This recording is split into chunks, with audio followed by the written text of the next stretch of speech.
Welcome to JC Connect. And the yesterday class, we were discussing about the importance of tendering process and the importance of the contract, the importance of the qualification of the contractors, um, how the process of contracting or how to get the license of the contractor uh, in the municipalities or the local authorities, how to take the permissions in the municipalities or the concerned authorities. That also we have discussed. Maybe we have stopped in the classification of the contracts. In the classification of the contracts, the first one is lump sum contract. The second one is cost plus a fixed percentage contract, and then a cost plus a fixed fee contract. The fourth one is a percentage rate contract. Fifth one is item rate contract. Sixth one is a turnkey contract. Seventh one is cost plus sliding scale of a fees contract. Then negotiable contract. So what we can do is that we will go in detail one by one. So what this type of contract is. So first one is the lump sum contract. So in this system, the contractor undertake the execution of a specific work for a definite lump sum amount with a specified time period. So means in this lump sum contract work means it is specified work will be there, and for that specified work some amount will be fixed, and that amount of work that has to be completed in a specified duration. So then on the completion of this work, so it is checked as per the drawings and the specifications, and if approved the amount is paid to the contractors. Means it is the lump sum contract, means lump sum work it will be there, so lump sum amount it will be there for each um, amount of work. So that much quantity of amount will be paid, or each quantity of work that much amount it will be paid. So that will be the lump sum contract. So the quantities of various items is not measured here, of course, but it is total overall quantity of the work is considered here, not individual quantity of the work is considered. So for the construction of the uh, and decorative works, a system is also adopted. So some of the decorative works and some of the auxiliary works in this process also they are going to execute. So second one, the cost plus a fixed percentage contract. So under this system, the contractor furnishes labor and materials and completes the work for actual total cost plus an agreed percentage of as is the profit of the contractor. So actual cost it will be there in this system, plus for each cost there is a fixed percentage. For example, if you take an one work which is having of 1 crore, so that is a total estimated cost.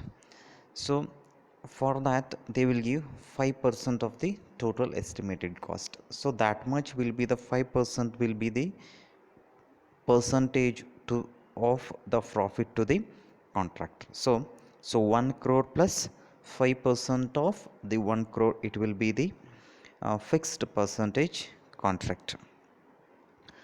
The speed and the quality of the work is maintained in this system, but there is always tremendous wastage of the materials, as the contractor's aim is to increase the total cost of the work. Because in this one disadvantage is that Normally when you are fixing the percentage on the total estimated cost, for example what I said is that it's a 1 crore total estimated cost, so the profit will be 5% of that 1 crore. So then normally what will happen is that if that even the total estimated cost itself is increased, then automatically the 5% of that 1 crore or 1.5 crore, it is going to the profit will be more than the existing. So that is why there are many chances that the contractor will go for the increase in the total estimated cost, and there are many chances that he may waste the materials also, and there are many chances that he may go with good qualities of the materials rather than the average type of the materials. So his intention is that the margin has to be increased, so the is always in the side of the contractor. So this system is adopted only in the case of emergency works. So normally whatever the first one what we discussed, that is a lump sum type of work, that is more suitable for Indian conditions. But in some of the cases normally what will happen is that where you're expecting the quality of the work, so then you are not supposed to compromise with the total estimated cost. See, normally in the tendering process, what will happen is that some people will quote for the less cost rather than the average quality of the materials that has to be maintained. But most of the time, what will happen is that mm, they will forget all those things, and they will go for they will quote for the less cost. Then after quoting the less cost, and they will not see that whether the quality of the work, but the work has to be completed.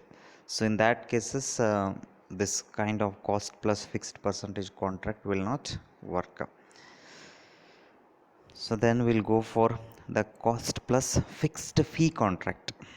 So this is totally different from the previous one. So in this system, a fixed fee is given as a contractor's profit irrespective of the total cost of the work.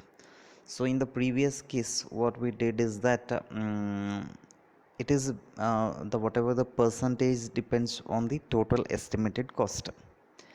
But in this type of the contract, it is the fixed, uh, for example, for 1 crore it is 1000 rupees is fixed, or 10,000 rupees it is fixed, or 1 lakh it is fixed.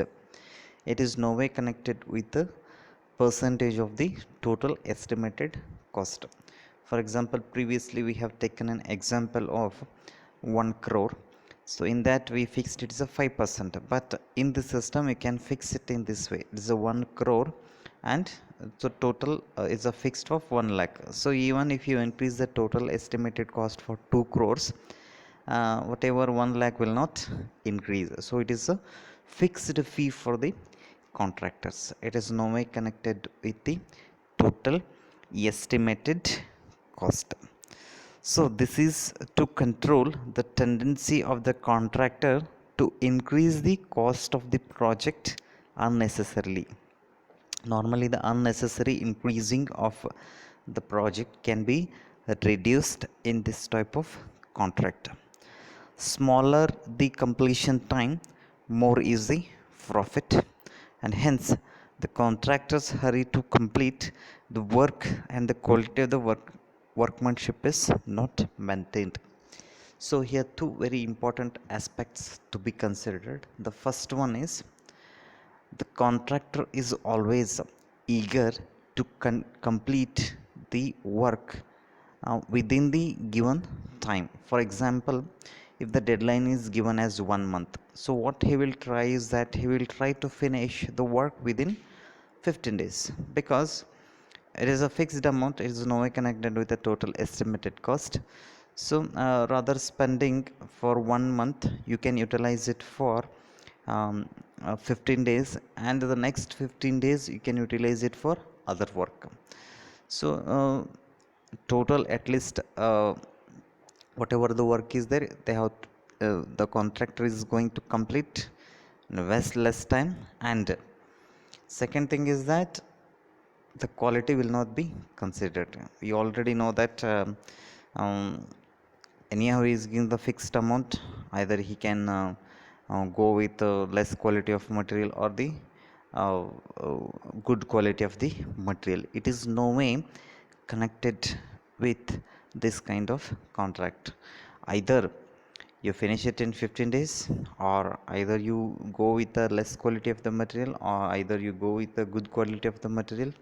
It is no way connected with the fixed fee of that amount, because amount will be paid to him. So this is a system not generally used, because most of the contractors um, um, um, will not utilize it properly, because they will always target the profit. But in the Indian conditions, these kind of things will not work. So then, target contract. So the contractor is paid a fixed fee on the prime cost basis for the work performed under the contract, and in addition, he receives a percentage on the savings affected against either a prior agreed estimated total cost or a targeted value arrived without changing the specification. So it was presumed that by proper management of the work, the contractor can be reduce the cost of the work, but due to the tremendous increase in the cost of the materials, it never materialized, and hence the system is not getting popularity. So in this target contract, normally fixed fee they will give plus some percentage on the total estimated cost also they will give, and they will give the target in the sense means this work has to be completed within this 2 hours time, this has to be completed within 1 year of time, this has to be completed 1 month of time. Here they will mention how much quantity is there, and they will give you the target that this much has quantity of work with this much quality has to be completed within this time. So this is nothing but the target contract. So percentage rate contract, see normally this one we can call it as B1 system. So in this system, the contractors are required to quote a single percentage, either higher or lower, at which he wants to execute the job. See, normally the previous case we already studied the percentage, or the one more that was percentage on the total estimated cost. But in this type of systems, the percentage will be either it will be in the lower side or it will be in the higher side. So in the previous case it was on the higher side. So here scrutiny of the tenders becomes easier, and as the cement and the steel is usually supplied by the department, chances of manipulation is less. So this is most commonly adopted system of contract in the different department of our state. So normally this is commonly adopted in most of the government organizations, because the government will not make any give any extra amount if the contractor loses its profit. So they will say that this is the amount for which we are giving the contract. Now, either it will be on the lower side of the contract or it will be on the higher side of the contract. So it is left to you whether you decide to take this contract or not. So this is normally used most of the government organizations if they are giving to any of the contractors, because the government is not responsible for any loss or the any loss in the profit. So item rate contract. So this is a, we can call it as a B2 type of system. Here, we the B1 and B2, they are very important terminologies. Maybe if you are a contractor, in the contracting form, if you see it, they will write it B1 and B2 type of contract. You should know what is this B1 and what is this B2 is. So here the contractor gets the payment depending on the rate at which he has quoted every item of the work. So it was rather difficult to scrutinize the tenders submitted by various bidders, and the system was hence modified, and how the department quotes the item of work along with its quantities, and the bidders are required to quote the percentage at which he can execute the various items. So in this process, normally um, uh, the contracting is depends on the items which are supplied, or items which we are going to supply it. See, for each item the different people will quote different type of amount or different amount. So that different amount is depends on the type of work and the quality of the work also.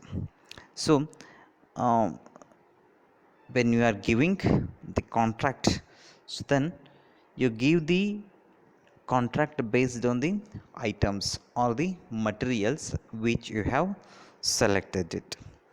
So in this contract, it is very difficult for the contractor to select this kind of contract, because normally the rate or the fluctuations in the rate of the materials, maybe today if he take the contract, suppose if he is going to complete another 2 years to complete whole work, then he has to consider the fluctuations of the materials. Suppose if he is quoted today's amount, most of the time they will see what is the today's rate, but they may not see the future rate of that material.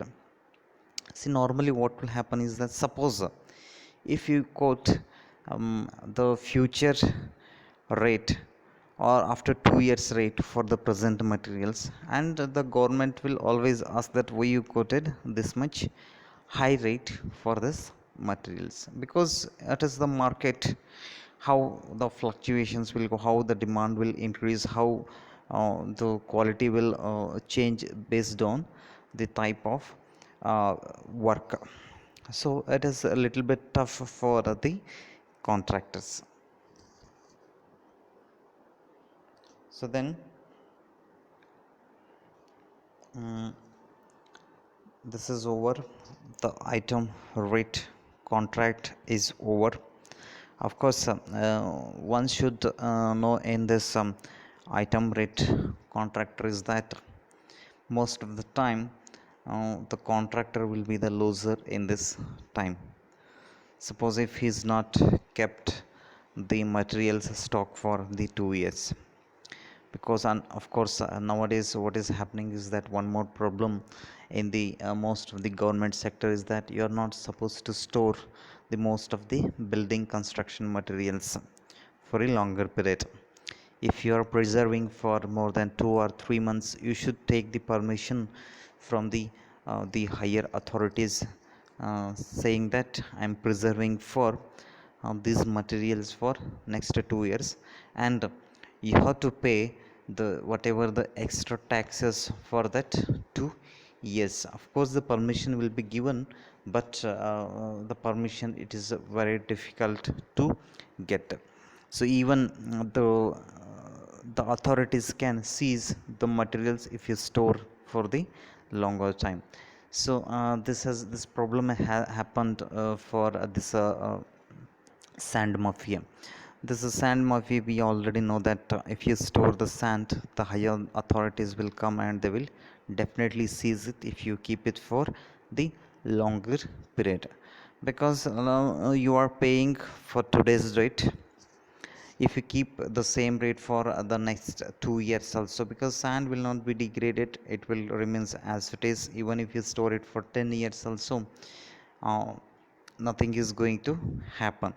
So the government is losing that much amount of tax that has to be paid for the next year. So that is why most of the time uh, this all kind of materials are not allowed to store for the longer period. So next one is labor contract. So this is most commonly adopted system for the construction of private individual buildings in a small cities. The contractor arranges all the necessary labor, tools, and the plant and the equipment's requirement. The materials are supplied by the owner, and he appoints an engineer to supervise the work to maintain the quality and the quality as well as the economy in the construction. So this system is suitable in the works of government departments, as they are privileged a position to buy a large quantities of materials at cheaper rate. See, most of the time, um, this kind of contract is suitable for the contractor who is handling more than 5 or 6 works. Suppose if contractor is there, is having around 10 crores of work, he cannot manage all those things for at a time. So then what he will assume that he will give an work subcontracts. Normally this we can call it as a subcontract. That subcontract will be given for the engineers, and they are going to execute work, and for the engineer he will give the monthly salary. So then and that engineer he is going to keep some of the labors, or the labors will be selected by the contractor. So then normally what will happen is that some percentage or the daily basis the work should be allotted, and they have given to some of the things. So this system is suitable for the works. Of course, it is suitable for most of the governments, as they are in a privileged position, but they can buy large quantities of materials at the cheaper rates. This is also possible. And of course, I already said that in this system you can maintain the quality as well as the economy of the construction. So then we will go with the joint venture contract. In case of huge important projects, the construction work can be categorized into different parts, and each part can be given to a specialized contractor in that field. So, this method improves the quality of the work, and the project can be completed within a short period of time. So, this project works can be divided among different contractors, and hence the joint venture system of contract is developed. So, joint means it is the two members will come and they will join each other and they will make an agreement with the percentage. For example, either 50-50 or either 60-40 or it is a 30-70 based on the work or the based on the quality of the work or how you are going to execute it and how much percentage of work you are doing in the total project work. Maybe this is also one good idea if the two contractors have the good understandings in between two. So if the understanding is not good, this kind of joint venture contract will not work. So then maybe this also we can discuss in the next class in detail. Of course, here some of the many methods are there in the joint venture contracts. So in the joint venture contracts, in most of the North India's two companies will um, uh, this kind of contracts, it's not only applicable to the two contractors, it is applicable for the two companies also if their understanding is good. Maybe this we will discuss in the next class because it requires still more explanation. Thank you.